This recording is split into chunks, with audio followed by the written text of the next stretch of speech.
Yup. Yup. It's the middle-aged women when I was 21 that literally put me in this mindset of, oh, I cannot trust my coworkers for real, for real. And then, of course, like my younger coworkers did some stuff later on in my career that made me realize you just can't trust nobody. But I was working at this Ivy League university. I got the job because I went to a career fair. This guy from the School of Business was there, and I was just talking to him, engaging in conversation, and he was like, "Oh, I really like you. I'm going to connect you with the people at the public health and like healthcare department." He didn't even take my resume. He was just like, off the strength of me liking your personality and feeling like you're probably a hard worker, I'm going to connect you with the right people.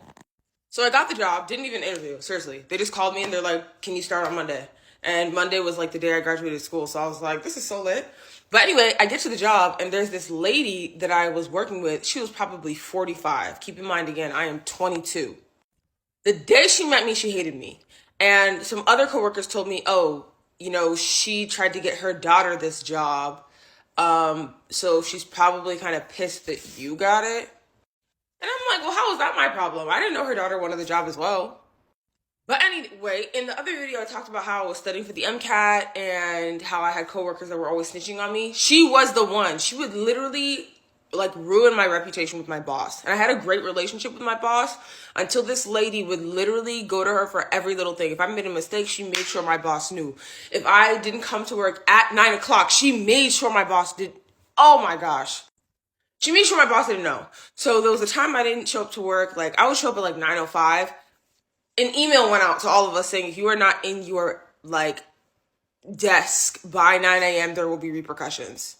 Mind you, this lady was always going outside to take like 1 hour, 2 hour smoke breaks, and I never said anything. But this is where it gets crazy. So I had been working there for maybe like 3 or 4 months, never took a day off. There was a holiday coming up on a Monday, and I needed to take a Tuesday off because I had a family vacation planned. I gave my boss ample notice, like a full blown 2 weeks notice.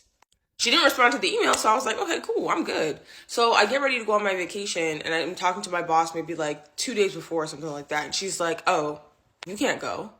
What do you mean I can't go? Like, I was actually really confused when she said that.